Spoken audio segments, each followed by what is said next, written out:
सादर जय जिनेन्द्र।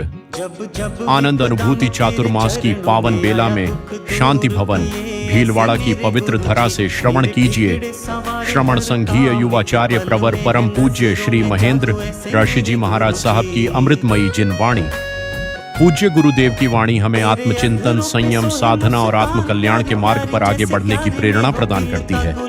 आइए श्रद्धा, एकाग्रता और निर्मल भावों के साथ इस प्रेरणादायी प्रवचन का श्रवण करें तथा जिनवाणी के संदेशों को अपने जीवन और आचरण में उतारने का संकल्प लें। चरम तीर्थंकर शासनपति श्रमण भगवान महावीर स्वामी, अरिहंत परमात्मा श्री सिमंदर स्वामी भगवान, परम श्रद्धे परम उपकारी प्रातः स्मरणीय पूज्य गुरुदेव आचार्य भगवान श्री आनंद ऋषि जी महाराज साहब, वर्तमान आचार्य सम्राट आत्मज्ञानी सदगुरुदेव परम श्रद्धे परम वंदनीय डॉक्टर श्री शिवमुनि जी महाराज साहब आदि समस्त ऊर्जा पुरुषों महापुरुषों पूज्य वरों के पावन स्मरण चरण को वंदन नमन। यहाँ विराजी स्नेही सहयोगी संत वृंद, समादरणीय भगवती स्वरूपा साध्वी मंडल, यशोदीप्ति श्री मधुकवर जी महाराज, उपप्रवर्तनी श्री दिव्य ज्योति जी महाराज, जिनके सानिध्य में अपने इस शांति भवन श्री संघ में दीर्घ तपस्या की आराधना चल रही है। महासती जी सौम्याश्री जी महाराज, जो कि दिव्य ज्योति जी महाराज साहब की गुरु भगिनी है, वे आज 27वें उपवास में पहुंच गए हैं, यानी मास खमन का पहला चरण। 31 तक मास खमन का चलता है। जैसे आपका पंचदिवसीय अलग अलग कल्याणक अनुष्ठान वगैरह होते हैं ना, कार्यक्रम होते हैं ना, दिवाली पंचदिवसीय होती है, वैसे पंचदिवसीय मास खमन होता है। आज का मास खमन कौन सा माना जाता है? नक्षत्र मास खमन। 27 नक्षत्र होते हैं तो नक्षत्र मास खमन। फिर जिस दिन जो होगा थोड़ा सा अगर अवसर रहा तो चर्चा करें। तो जिनका वात्सल्य में सानिध्य तप श्रद्धा में आगे बढ़ा रहा है, सबको प्रवर्तन दिव्य ज्योति जी महाराज, स्मित भाषी जिनको आपने भी सुना से पीयूष दर्शना जी महाराज, और मधुर व्याख्यानी श्री सुबोधि जी महाराज आदि सती वृंद, धर्म प्रेमी बंधुओं, माता बहनों, जिनके वचन, जिनके सिद्धांत, जिनकी साधना, जिनके संदेश आप और हम सभी के लिए हमेशा एक विशेष ऐसा संकेत कदम कदम पर लिए हुए रहते हैं कि यदि उस संकेत को हम समझ लेते हैं तो हमारा प्रवास, हमारा जीवन प्रवास, हमारी जीवन यात्रा सही मंजिल पर पहुंच सकती है। ऐसे परमपिता परमात्मा तीर्थंकर प्रभु की देशना जिनवाणी के प्रति आप सभी के भीतर में रही आस्था का हार्दिक अभिनंदन। गंगा किनारे श्रेणी कुमार पहुंचे, अकेले ही आगे बढ़ रहे थे। अचानक उनकी नजर अपने से कुछ कदम आगे चल रहे ऐसे एक व्यक्ति पर, ऐसे एक नागरिक पर पड़ी, जो कि उनके पीछे से उन्होंने देखा तो पगड़ी वगैरह के कारण से किसी संपन्न समृद्ध घर की व्यक्ति लग रही थी, लेकिन श्रेणी को उससे कोई मतलब नहीं था। श्रेणी तो कैसे थे? अभी प्रवास पर निकले हुए थे। कहाँ निकले हुए थे?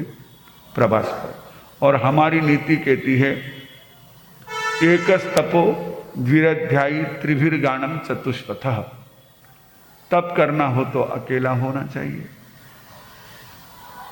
अध्ययन करना है तो 2 जने होने चाहिए, गीत गाना है तो 3 जने होने चाहिए, और रास्ते से चलना है तो 4 जने होने चाहिए, जिससे पथ जो है वो आसानी से, आनंद से यात्रा का पथ कट जाता है, सफर पूरा होता है। तो उन्होंने कहा कि ये उसी रास्ते पर जा रहे हैं और इनका तो कोई लक्ष्य था नहीं। इन्होंने सोचा चलो इनके साथ हो जाता हूं। उन्होंने पीछे से आवाज दी, संबोधन किया। ध्यान रखना, संबोधन बड़ा महत्वपूर्ण होता है। आप किसी को किस नाम से पुकार रहे हो, वो आपके भीतर में उस व्यक्ति के रहे हुए भावों का द्योतक होता है, उन भावों को प्रकट करने वाला होता है। मामूली मत समझना। आप किस तरह से नाम लेते हो, उसको किस तरह से पुकारते हो, उससे आपके मन में उसके प्रति रही हुई भावनाएं प्रकट होती है। इसलिए मैं बच्चों को भी कहता हूं, कभी भी अपने भाई बहन को पुकारते समय सम्मानपूर्ण शब्दों से पुकारो, जिससे तुम्हारे मन में उनके प्रति सम्मान बना रहे। हम लोग दुर्ग में थे तो उस समय में वहां पर प्रवचन चल रहे थे, तो उन प्रवचनों से एक भाई हमारे पास आए, कहने लगे कि महाराज आज वहाँ प्रवचन में गए थे तो उन्होंने प्रवचन में कहा, बच्चों को बुलाया और उनको पूछा कि तुम्हारा नाम क्या है, पूरा नाम बताओ। तो लड़के ने अपना पूरा नाम बता दिया। तो बोले ऐसा नहीं बोलते, पिताजी का नाम जो है वो उनके नाम के आगे जी लगा करके ही बोलना चाहिए, क्योंकि वो पिता है। जब तुम उनको, अब जैसे आपने डैड कह दिया, पापा कह दिया, पिताजी कह दिया, भौसा कह दिया, शब्द उसी का संबोधन है, एक ही रिश्ते का संबोधन है। लेकिन देखो बोलने वाले के टोन, बोलने वाले के भाव, बोलने वाले की जो उस समय की मनस्थिति, सब अलग अलग है। तो संबोधन बहुत मायने रखता है। अब इसने श्रेणिक ने संबोधन किया उनको, जो आगे चल रहे थे व्यक्ति, उनको मामा जी रुक जाना। उसने क्या कहा? मामा जी रुक जाना। ये संबोधन सुना और उनके पांव ठिठक गए, क्योंकि पहले ये आज के आपके संबोधन नहीं थे। अब तो दो ही संबोधन बचे, इनके लिए अंकल और आपके लिए बस। जब भी मन हुआ बच्चों का, कौन आए हैं? अमुक अंकल आए हैं, अमुक आंटी आई है। अब किसको पता बुआ क्या होती है, न मौसी क्या होती है, न मामी क्या होती है, चाची क्या होती है, बड़ी मम्मी क्या होती है, किसी को कोई पता ही नहीं। अरे ये केवल नाम नहीं थे, संबोधन नहीं थे, एसेंस था उनमें अलग अलग, एक अपना अपना स्वाद था। जैसे अगर आपने भोजन में, सब्जी में प्याज डाल दिया तो सारे स्वाद उसके आगे बंद हो जाते हैं, कोई दूसरा स्वाद ही नहीं आता है, कोई स्मेल ही नहीं आती है। लहसुन प्याज का छौंका जिस सब्जी को लगेगा, उस सब्जी में स्मेल और स्वाद किसका आएगा? लहसुन प्याज का आएगा, दूसरा आएगा ही नहीं। तो वैसे ही आपने हींग डाल दिया तो हींग की ही स्मेल आएगी। वैसे आज क्या हो गया है, ये लहसुन और प्याज की तरह संबोधन हो गए। इसमें सारे रिश्तों की जो एक मिठास थी ना, वो मिठास खत्म।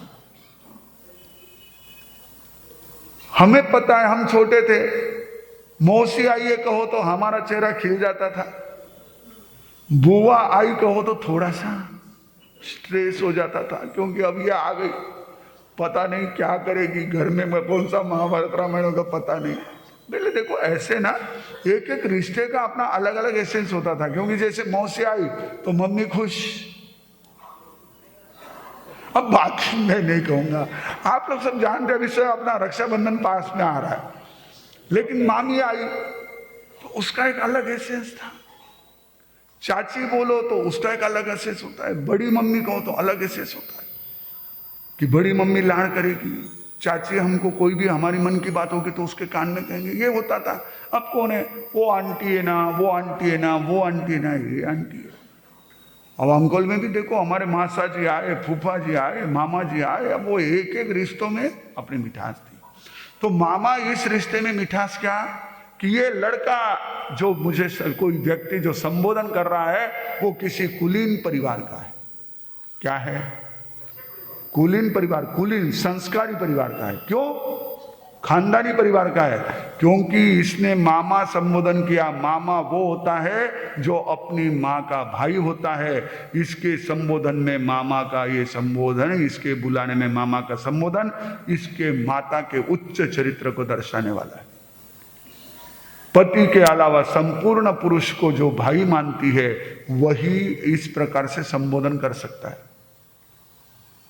नहीं तो आजकल जो नया जमाने का ढंग चल रहा है उसमें किसी लड़की ने किसी लड़के को भैया कह दिया या किसी लड़के ने बहना कह दिया तो मामला कुछ और ही हो जाता है। ये हमारे संस्कार थे कि वही एक केवल पुरुष पति के रूप में होता था, बाकी सारे भाई। तो ये निश्चित रूप से ऐसे किसी कुलीन परिवार का है और मुझे संबोधन कर रहा है, मुझे बुला रहा है। पांव ठिठक गए, पांव रुके और उन्होंने मुड़कर देखा तो फिर तो उस पर लट्टू ही हो गए, क्योंकि श्रेणी था। क्या उसका सौंदर्य कहना और क्या उसके ताकत का कहना, और जबरदस्त। ये सारे आपके 6, 8 एप सब बेकार है उसके आगे। ये सब तो खैर ठीक है, अभी ये चलता है। अब क्या होता है, वो जिसको दूध नहीं मिलता है वो छाछ को ही दूध मान करके पी जाए, आटे को ही घोल करके पी जाए। वैसे आजकल के ये सब हो गए, कुछ नहीं। ये केवल दिखने में डब्बू है, चलने में तो शिवराई है, कुछ नहीं इनके है ही नहीं, इनके अंदर कोई दम ही नहीं है। केवल दिखाने के लिए ओ हमारी बॉडी। अभी ये तो बॉडी बतलाना एक तरह से आज के जमाने में ये स्टेटस हो गया है। लेकिन श्रेणी उनका वो सौंदर्य, उनकी वो बल, उनका वो सामर्थ्य देखा, अरे लड़का तो बड़ा पुण्यवान जीव है, जबरदस्त है। और उसको वो देख करके वो रुके, उस पर मोहित हो गए और अच्छा लड़का दिखा। पहले जमाने में क्या होता था, जैसे आज कोई अच्छी लड़की दिखी तो तुरंत आप लोगों के दिमाग में आते, आज छोरी तो चौकी है, मारा बेटा वास्ते, मारा भतीजा वास्ते, मारा भांजा वास्ते, तुरंत आपके दिमाग में शुरू होता। बस वो उन्होंने देखा मेरी इकलौती बेटी है, ये उस बेटी के लिए बहुत सुंदर लड़का है। ऐसा उनको कब लगा? पहली नजर में लगा। अब जब उनका परिचय होगा उसके बाद क्या भाव बनते समय आने पर देखेंगे। क्योंकि देखो, पहली नजर में तो किसी का भी इंप्रेशन होता है, लेकिन वास्तव में उसका परिचय जो है जब साथ में रहते हैं तभी होता है। इसलिए हम कहते हैं कि अगर आपको किसी को भी अपने साथ आगे बढ़ाना है तो पहले उसका परिचय होना जरूरी है। ये प्री वेडिंग वाला या ये घूमने जाने वाला नहीं, ये तो सब बेकार है। इससे तो संबंध खराब हो रहे हैं, खट्टे हो रहे हैं संबंध, सारे जो है ना बेकार हो रहे हैं। लेकिन कोई मित्र हो, कोई आपका सहयोगी हो, जब आपको उसके साथ एक तरह से साथ में रहना है तो परिचय होना जरूरी है। तो अब वो परिचय होता है, कैसा परिचय होता है देखेंगे हम समय आने पर। एक व्यक्ति ने अपने मित्र को फोन किया कि तू मेरे लिए पिक्चर के 2 टिकट रिजर्व रखना, सुरक्षित रखना। तो उसने कहा कि फ्री में? बोले हाँ फ्री में ही रखना, क्योंकि तू थिएटर में वहां पर जॉब करता है तो मेरे लिए 2 टिकट फ्री रखना। बोले ठीक है चलेगा। एक काम करना, मित्र ने कहा, थिएटर वाले ने, तू मुझे 500 की 2 नोटें भेज देना फ्री में। बोले क्यों? बोले तू बैंक में नौकरी करता है, वहां तो तू नोटें गिनते रहता है, जैसे मैं यहाँ टिकट गिनता हूं तो नोटें गिनता है, तू मेरे को सोच वैसे तो ऐसा नहीं होता। ये लोभ, लालच, ये एक तरह से हमारे जीवन में बहुत बड़ी ऐसी कमजोरी है।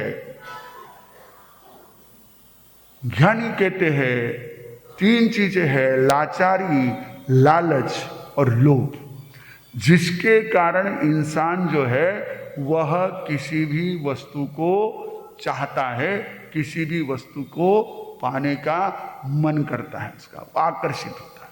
3 चीजें, लालच, लाचारी और लोभ। लाचारी जो है वो कैसे होती है, किस कारण से होती है? लाचारी क्यों को आती है आदमी में? लाचार किसको कहते हैं? जिसको बहुत ज्यादा जरूरत है, आवश्यकता है, कुछ ऐसी स्थितियां हैं कि जरूरत है लेकिन नहीं मिल रहा है, और उसको लगता है कि यहां से मिल सकता है, तो लाचारी। वहां वो क्या करता है? लाचारी कब होती है? परिस्थिति से होती है। कहते कि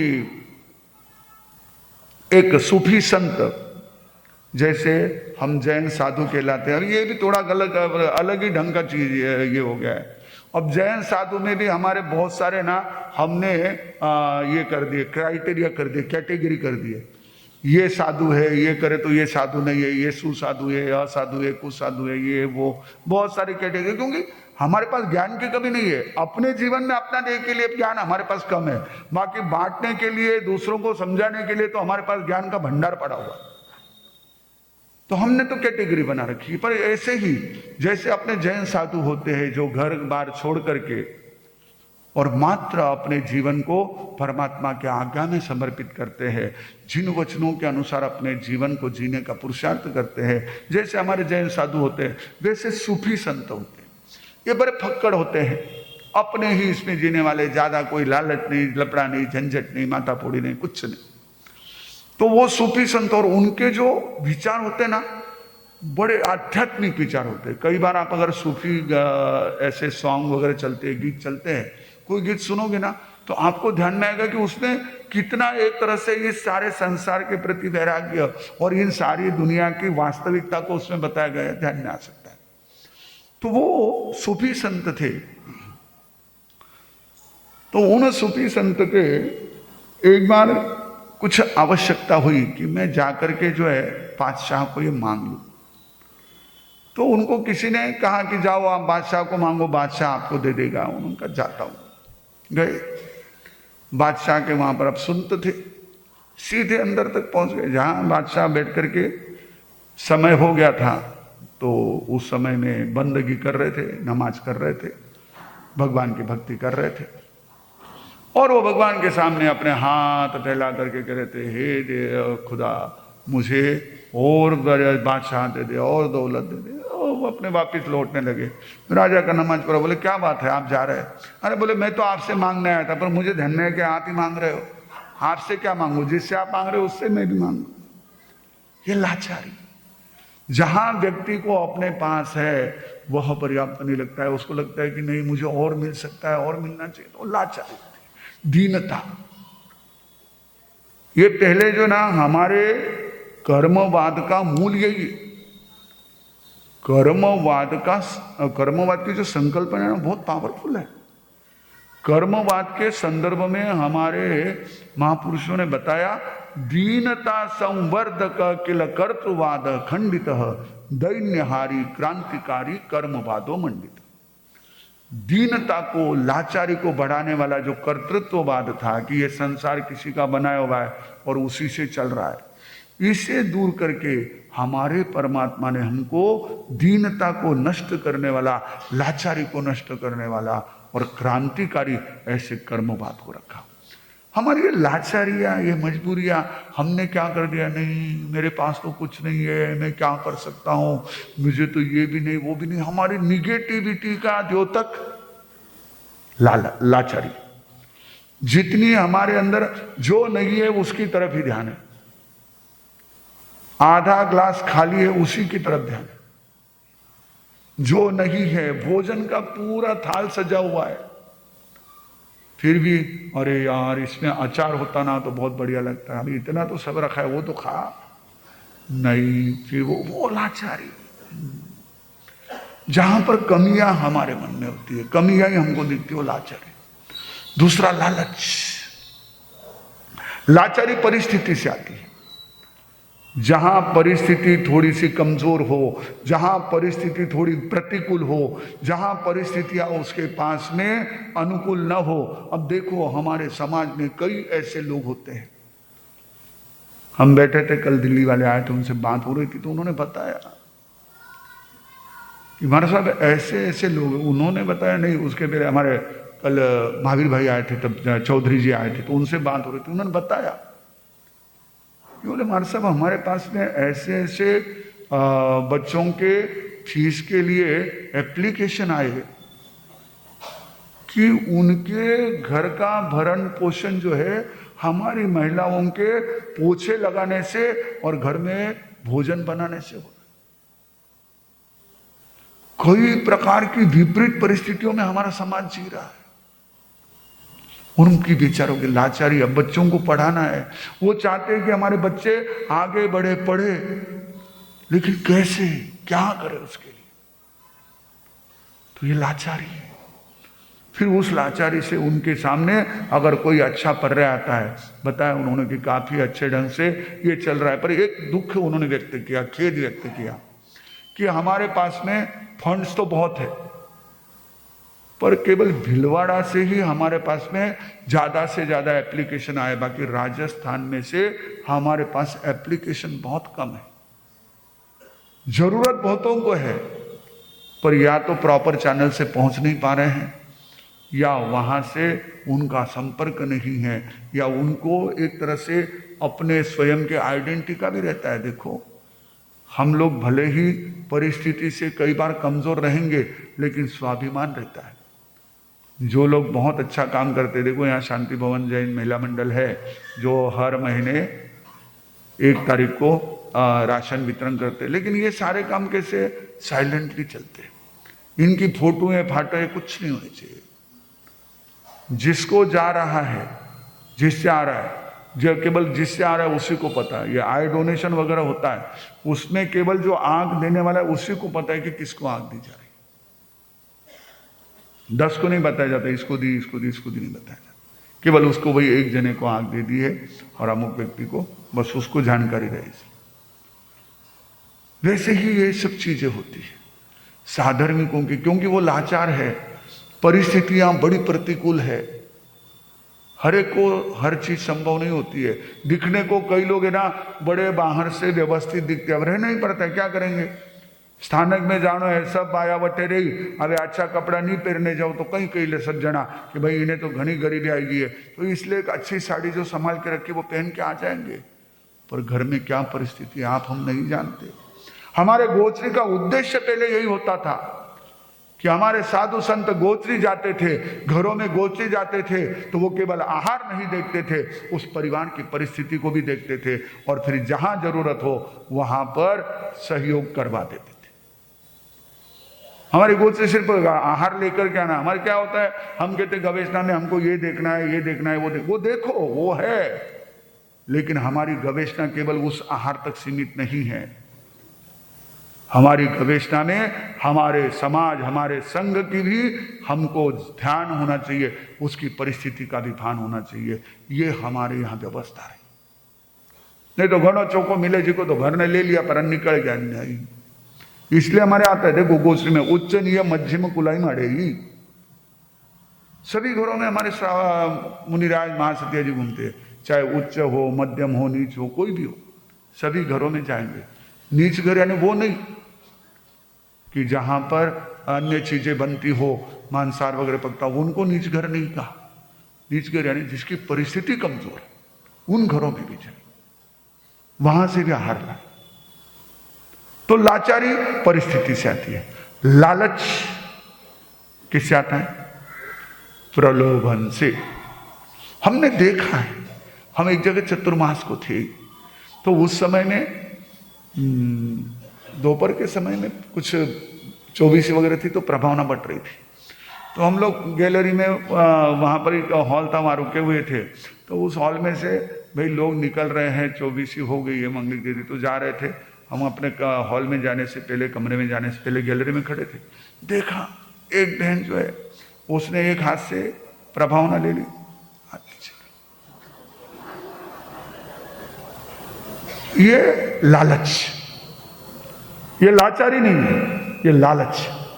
और ऐसा लालच कई ऐसे जरूरतमंद लोगों के लिए भी एक तरह से बड़ा ही नुकसान करने वाला होता है। उनके लिए ये बहुत बड़ी एक तरह से तकलीफ बन जाती है कि जिसके पास है, लेकिन लालच।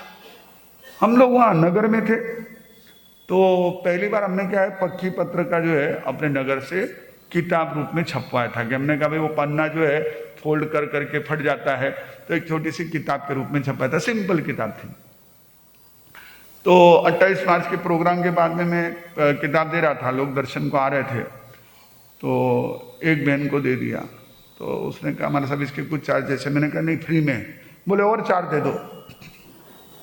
मैंने कहा किस लिए? नहीं, मेरे आंटी को दूंगी, मेरे मामी को दूंगी, मेरी बहन को दूंगी, मेरी सहेली को दूंगी, फ्री में मिल रहा, आने दो।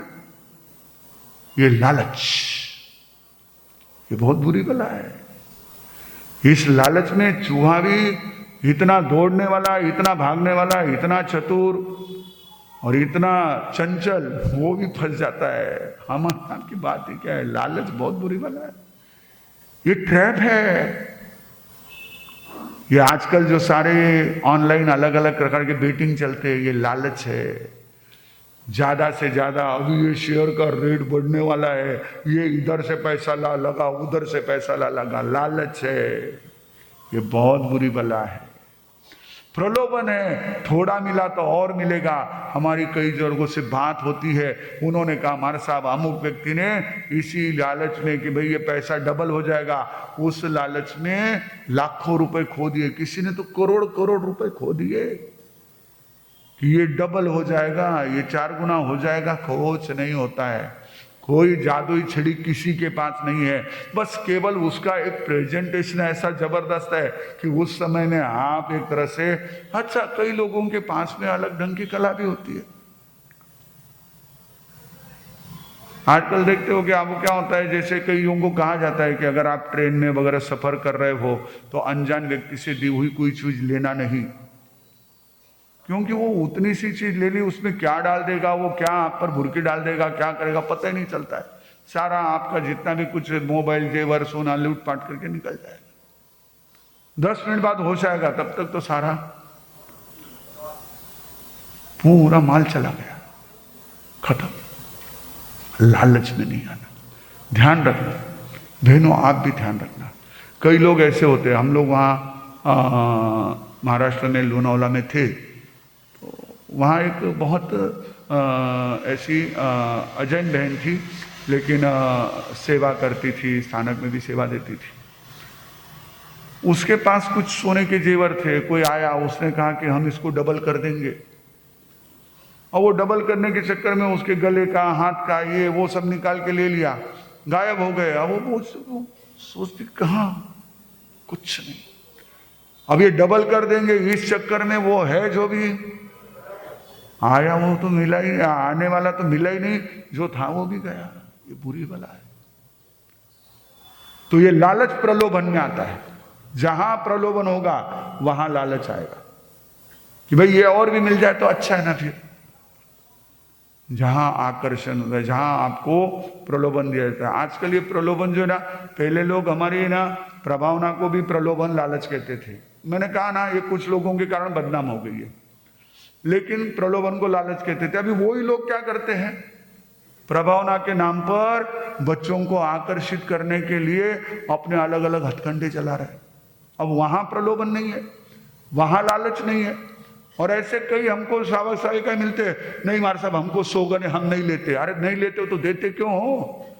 तुम्हारे बच्चे क्यों लेते हैं? ये नहीं समझते हम। फिर उसी लालच में बच्चे जा रहे हैं, फिर उनके दिमाग में वही चीजें डाली जा रही। हम समझ ही नहीं रहे इस बात को। लालच प्रलोभन से आता है, और लोभ ये हमेशा बना रहता है। भगवान कहते 24 घंटे बना रहता है, 24 आवर्स। वो कोई नहीं, आप सोए हैं, जाग रहे हैं, चल रहे हैं, बैठे हुए, खा रहे, लोभ हमेशा है। मंदाय फासा बहुलोहनिजा तह पगारे सुमणम कुज्जा रखी जकोहम विणये जमाणम मायम न सेवे जपहे जलोहम। उत्तराध्ययन सूत्र के असंख्य अध्ययन में परमात्मा फरमाते हैं कि मंदाय पासा बहुलोहनिजा, जो अनुकूल स्पर्श है, अनुकूल जाए, वो हमारे मन को अच्छा लगने वाला जो भी, वो बहुत आकर्षित करता है। उसका बहुत हमको आकर्षण रहता है, लुभावना होता है। उसको क्या कहा? लुभावना होता है। लोहनिजा, लुभावना। लुभावना शब्द का अर्थ ही है, लुभावना है ना। क्या हम कहते हैं कि बहुत लुभावना है, लुभावना यानी हमारे मन को आकर्षित करने वाला, हमारे इंद्रियों को आकर्षित करने वाला, ये आकर्षण 24 घंटे बना रहता है। सोते समय में बिस्तर का लोभ रहेगा, खाते समय में अन्न का लोभ रहेगा, देखते समय में मोबाइल टीवी का लोभ रहेगा, सुनते समय में संगीत का लोभ रहेगा, सूंघते समय में परफ्यूम का लोभ रहेगा। ये लोभ हमारे, और पांचों इंद्रिय तो अच्छा ये नहीं होंगे तब मन को लोभ है। मन अलग अपनी एक तरह से ना पूरी दुनिया बनाता है। कई लोग कहते हमारे सब ऐसा सपना आता है, ऐसा। मैं कहा ये सारा है ना अंदर में पड़ा हुआ अलग अलग रूप लेके आता है। जिसको आपने देखा नहीं वो है ना एडिटिंग मास्टर है, मॉर्फिंग मास्टर है वो। आजकल जैसे मॉर्फिंग होते हैं, डीप फेक वीडियो बनते हैं। डीप फेक वीडियो यानी क्या होता है? डीप फेक फोटो यानी क्या होता है पता है? सुना है उसके बारे में? क्या होता है? आजकल ये नेता लोगों पर बहुत बड़ी शामत बनी हुई है इस बारे के कारण। उनका पूरा एक तरह से करियर जो है वो खतरे में आ रहा है उससे। ये डीप फेक यानी क्या होता है?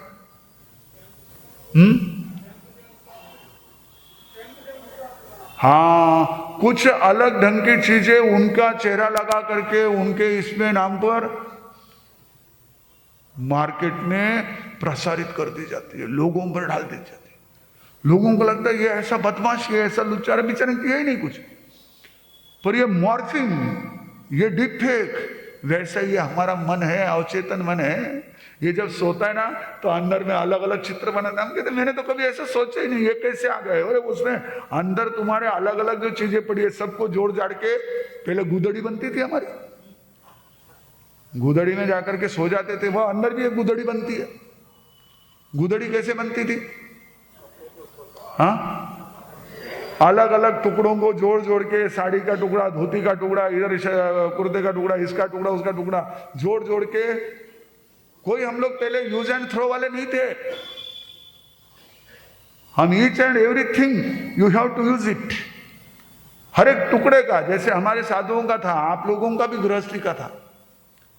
मैंने बताया जैसे हमारे पहले गुरुदेव के समय में हमने देखा कि जो हमारी चद्दर, हमारा चोलपट्टा अगर एकदम से जर्जर हो जाते थे तो उसकी ऐसी लीरी निकलती थी, ऐसी पट्टी निकलती थी, और उस पट्टी का उपयोग होता था। जैसे आजकल आप वो टिश्यू पेपर्स का उपयोग करते हो, क्योंकि वो जर्जर हो गए, वैसे भी परटने लायक हो गए।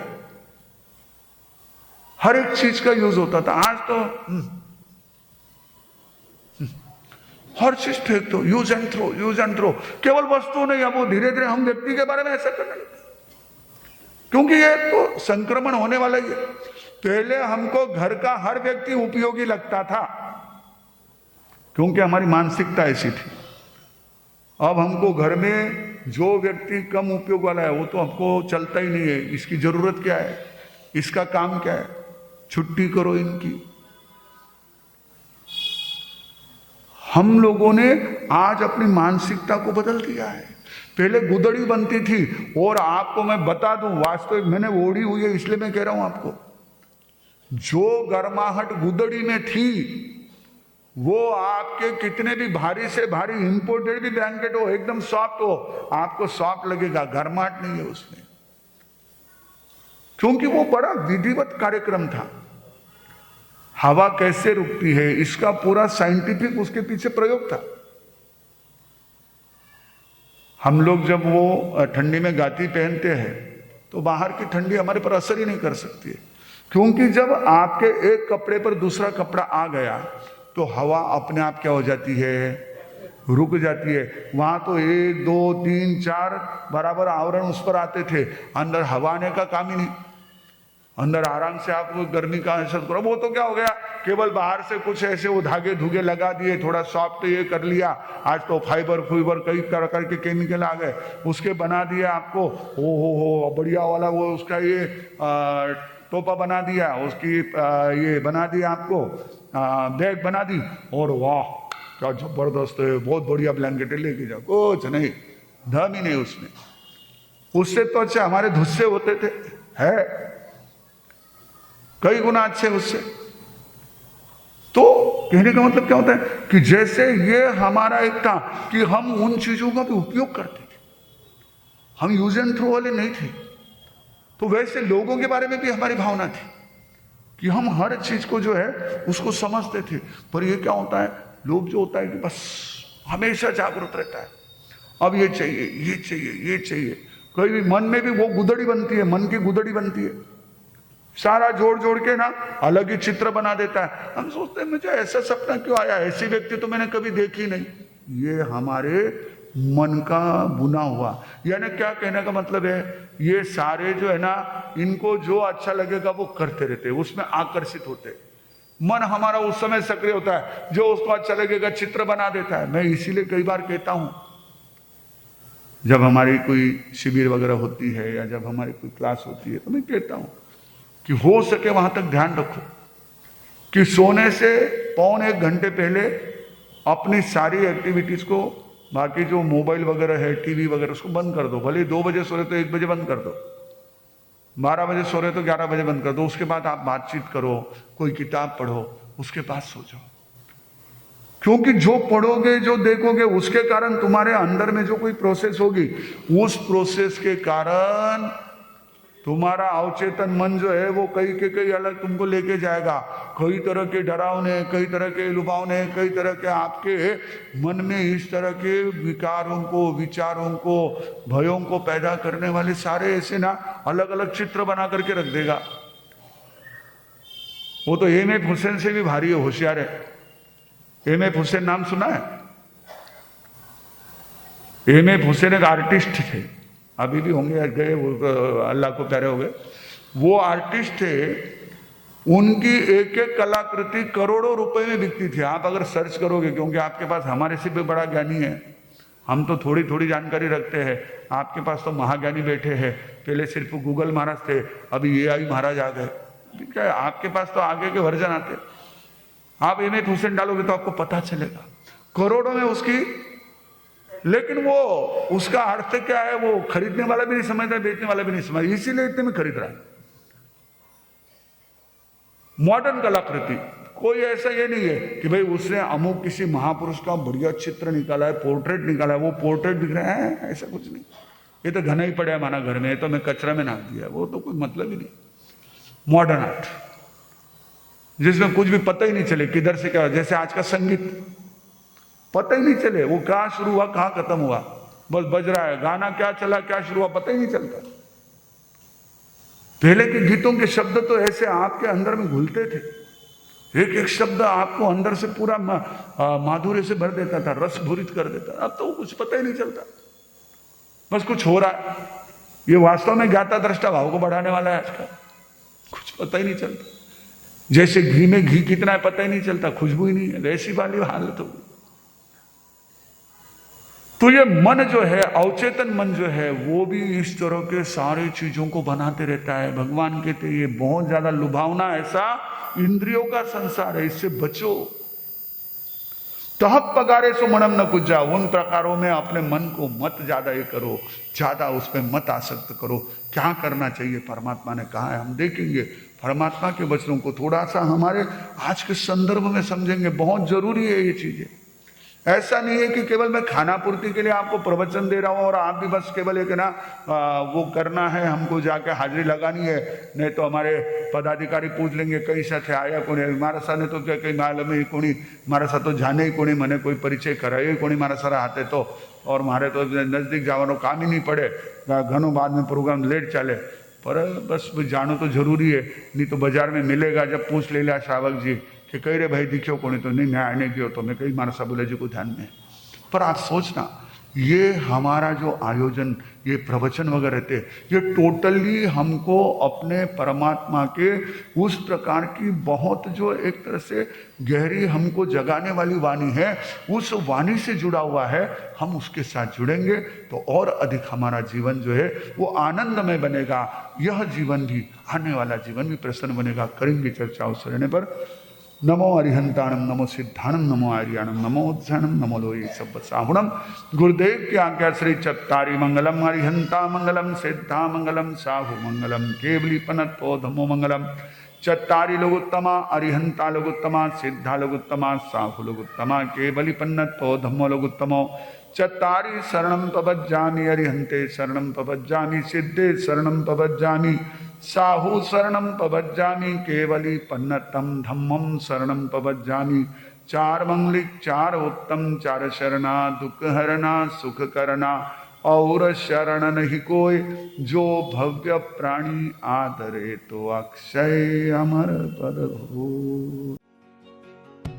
जब जब विपदा में तेरे चरणों में आया दुख दूर किए ऐसे मेरे गुरुजी, मेरे बिगड़े सवारे हर काम एक पल में है नजरों में जादू ऐसे मेरे गुरुजी।